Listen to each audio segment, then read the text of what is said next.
শ্বশুর বাড়ি থেকে যখন বাবার বাড়ি আসি তখন আমার এই ঘরটা ছেড়ে আসতে অনেকটাই কষ্ট হয়।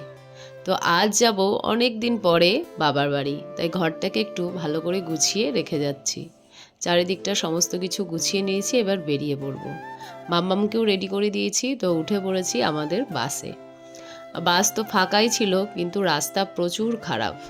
পিছনের দিকে বসেছিলাম, সেই জন্য কষ্টটাও একটু বেশিই হয়েছিল।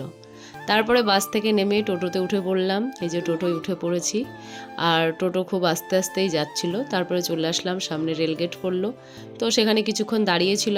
আর মাম্মাম এখানে ট্রেন দেখছে, দেখো ট্রেন দেখছে আর মজা করছে।